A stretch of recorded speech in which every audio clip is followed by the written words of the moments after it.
Hello, fabulous entrepreneur. It's Tash Corbin here, and welcome to another episode of the Heart Centered Business Podcast. This is episode number 291, which means you can find all the relevant links and show notes for today's episode over at tashcorbin.com/291. In today's episode, I'm going to share with you how to make more sales through bringing on board affiliates. So this is where you pay commission to people who sell your products and services on your behalf. It's something I get asked about a lot, so I wanted to make sure we go through it thoroughly with an episode today. Let's dive in. I'm Tash Corbin, and this is the Heart Centered Business Podcast.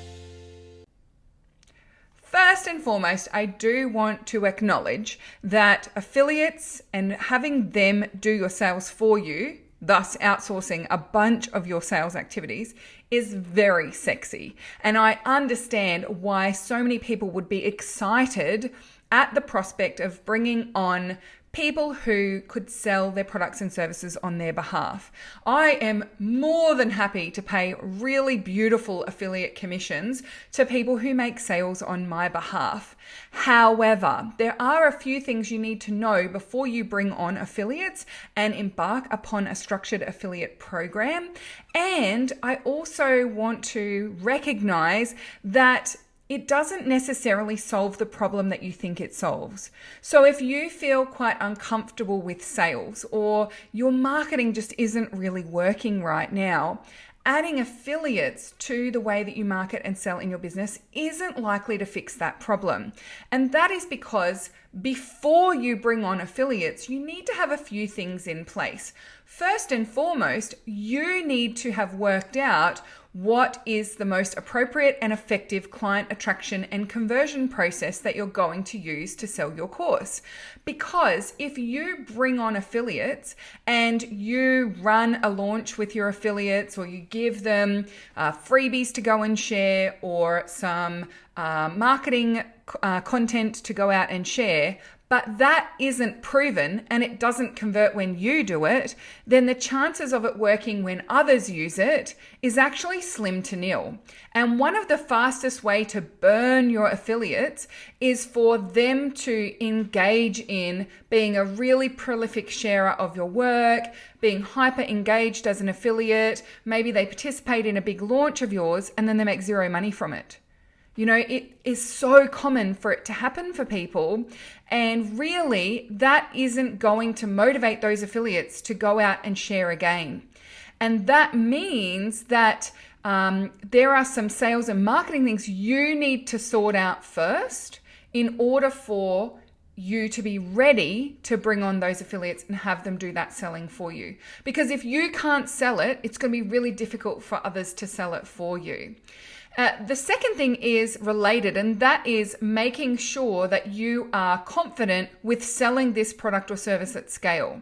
So if you're bringing on a bunch of affiliates and they are bringing in a bunch more leads, if 99% of people who end up buying from you need to have a conversation with you first, or your automated processes to make sales aren't working, but you supplement that with a lot of one-to-one time, then it may mean that you don't have the time available to deal with all of that added customer service that might come from dealing with those leads. Now, for most people, if I said to you, you're going to need to put 3 or 4 hours into sales conversations with the leads that come in, that would actually be worth it for you, because 3 to 4 hours of conversations with people that is converting really highly and is paying you really well is fine. But it is something to consider if you're only selling one-to-one and you're not yet able to sell at scale, then working with affiliates is going to be tricky because you're not going to be energetically open necessarily to having all of this extra workload to make those sales. So just a little something to think about. And then the third thing is knowing your conversion rate. So having confidence that if people send you 100 leads through a particular freebie, that they're likely to get 3 to 4 sales out of that, or even if it's one sale out of that. something that I love being able to tell my affiliates is that in launch, my conversion rate is somewhere between 4 to 7%, depending on what lead magnets we use. And outside of a launch, in my automated funnels, they are generally converting at 1.5 to 3%.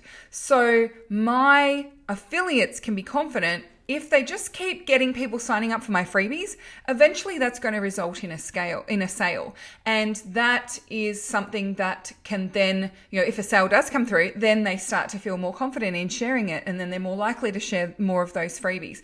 So being able to communicate with your affiliates and let them know, look, at the moment this is converting at around this percent, it just gives them that sense of confidence that they can just go and share the freebies, and then your sales funnels or your sales system will do the job of converting for them. Now, the final thing I would say is if you're going to be bringing on affiliates, I would recommend that one of the things that you need in place to be ready for them is a customer service person or someone who can be your affiliate concierge or affiliate manager, because managing affiliates is more work than managing customers. You need to be proactive with your affiliates. You need to be responsive for your affiliates. If they're in the middle of drafting up an email that they want to send to their mailing list today and they realize they're missing something or a link is not working, they need a very quick response from you. So it's important that you have the capacity to support those affiliates, because let's be honest, most people do things at the last minute, and most people don't necessarily plan things out in advance. And if they're in the mood to share something of yours, or they're doing a Facebook post and they think, well, actually I should share my affiliate link today, they're going to need that support to be pretty readily available. And if it's always relying on you don't have a team who can assist with that, then it can feel like your affiliates are a lot of work for very little return on investment. I've worked with people before who have been spending 5 to 10 hours a week looking after their affiliates, and their affiliates account for less than 1% of their sales. If they just put that time that they spent managing affiliates into their own marketing and sales strategies, they would make so much more money in their business. So they are the key things that I think you need in place before bringing on affiliates: having a proven client attraction and conversion process, confidence to sell at scale and confidence in your conversion rates, and also the capacity for those affiliates to be supported. So having a team member who could act as your affiliate concierge. Now, the last thing I want to say when it comes to bringing on affiliates and creating a structured affiliate program is not to assume that people will send you more leads if they are getting paid for it.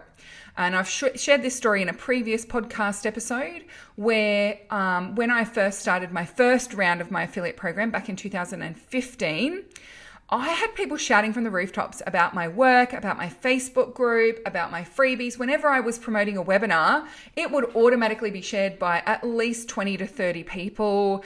Whenever I was running a new freebie, I would have people share it without me even asking. And so I decided, well, all these people are sending leads my way. I really should be rewarding them. So I started an affiliate program and said, if any sales come through from you using your links, you'll get a 30% affiliate commission. And the referrals dried up. That is the honest truth. People stopped sharing. And I feel like one of the biggest reasons that people stopped sharing was because it triggered their money blocks and their hesitations, because before, where they were just sharing it because they loved it and they wanted to shout about it, now they were going to share it, but they're going to use their affiliate link. So then they would have to put a disclosure on it. This is an affiliate link. If you go on to make a purchase, I may receive a commission. And then it's like, oh, am I sharing with my audience because I want to make the money? Or am I sharing because I really love it? And it brought up all of this uncertainty for people. And when I was following up with my affiliates a few months in and asking them, how many times have you shared your links? We're not seeing a lot of leads coming through. Is there something more you need from me? I got a bunch of emails from people saying, oh, I just feel really uncomfortable now and I don't know why. And so we had to talk that through.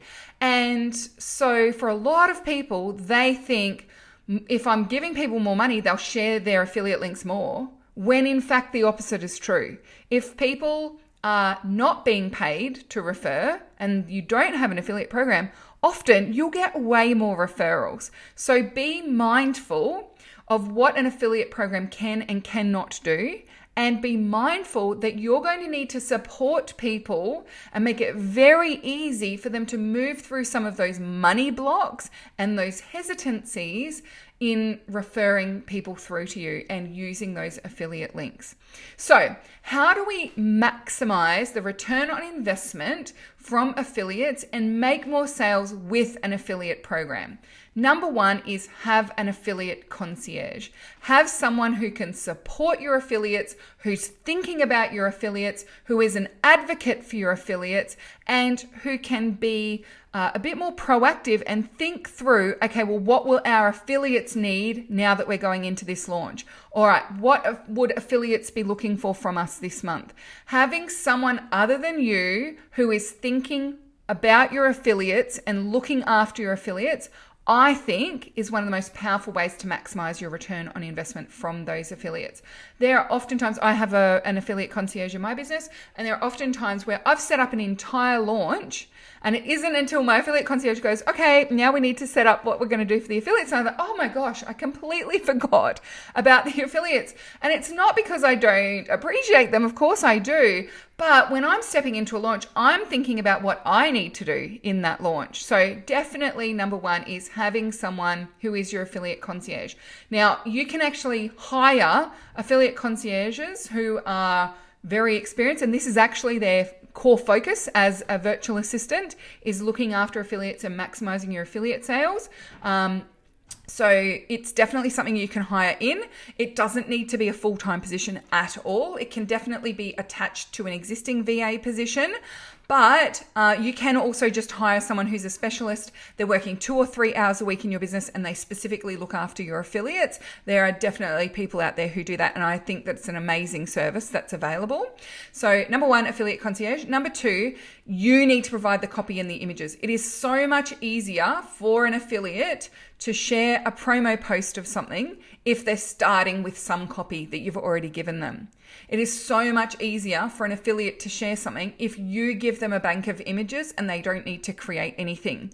We also have images on demand. So our affiliates are able to request specific custom images at any time from our affiliate concierge. So if they need a banner for a newsletter, or if they need a social post that has my photo and their photo, my affiliate concierge will create those images for them so that we make it as easy as possible. I also regularly in our affiliates group remind people we can create copy for anything. So if you're planning out your promos of Tash Corbin freebies or Tash Corbin launches, let me know what type of copy or imagery you're looking for. We will create something for you. And my affiliate concierge does that. So it's just a little way of making sure that people have what they need to be able to share easily.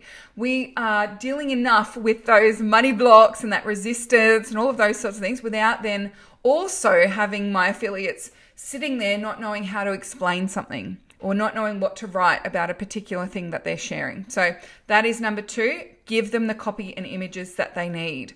Number three, be proactive. When it comes to maximizing return on investment from affiliates, you need to give them lots of love, lots of onboarding, lots of communications, and you need to proactively drive that affiliate relationship. It is very easy for affiliates to even forget that they have the opportunity to make money through your products and services. And it's just a really good thing to keep it front of mind. I am consistently reminding my affiliates, hey, if you are wanting to make some money in the lead up to your next launch, but you don't want to be promoting any of your other products and services, you don't want to confuse your audience, chuck in a couple of affiliate promos. You never know who's watching. And if you can get 100 people signed up for this freebie, then it's converting at 2.5% at the moment. So you're likely to make 2 or 3 sales. That could be the cash flow and cash injection that you need to hold you over until your next launch. So making sure that you're consistently front of mind for people and reminding them, be proactive, remind them of the fact that they're an affiliate. Very helpful. And then the fourth thing is advance notice. and I share this as an affiliate for some products myself. I am planning out my launch schedule, my year, my promos about 6 months in advance. And so if you send me an email that you're doing a launch next week, the odds of me being able to participate as an affiliate fully is very limited. And I'm a good affiliate, right? When I decide to really commit to being an affiliate and participating in a launch as an affiliate, I often win the affiliate competition. I often am the highest referring person in that affiliate process. And yet, a number of people I'm an affiliate for continue to tell me 3 to 4 weeks or less in advance that there's a new launch coming out, and expecting me to be able to jump in with both feet and fully engage in the affiliate process. And if I can't fully engage in the affiliate process, generally I don't engage at all. So you need to be even more planned in advance and giving people advance notice, helping them schedule up their posts, having the links ready, all of those sorts of things when you have affiliates involved in your business. So get those launches planned up and prepared well in advance. Get all the copy pre-written and created in advance so that you are maximizing the chance that your affiliates can fit it into their promo schedules, can engage in that launch process, and therefore can maximize their sales and maximize your return on investment. Now, as a result of this podcast episode, you might be thinking, wow, I want to be a Tash affiliate. Either because you want to share some of my freebies and maybe make some affiliate sales, but also you might like to become a Tash affiliate simply to see the process through which we onboard you as an affiliate, some of the ways that we support our affiliates. I'm totally okay with you participating in a half in, half out kind of way. If you'd like to find out more about my affiliate program and help me spread the word about the Tash Corbin way of doing things, some of my courses and programs, then come on over to the show notes of today's episode at tashcorbin.com/291. And at the very bottom, I will have a link through to registering and applying to be an affiliate for my products and services. Thank you so much for joining me for this episode of the Heart Centered Business Podcast. Until next time, I cannot wait to see you shine. Bye for now. Would you like more tips, tools, and resources to help you grow your heart-centered business? Head to tashcorbin.com today.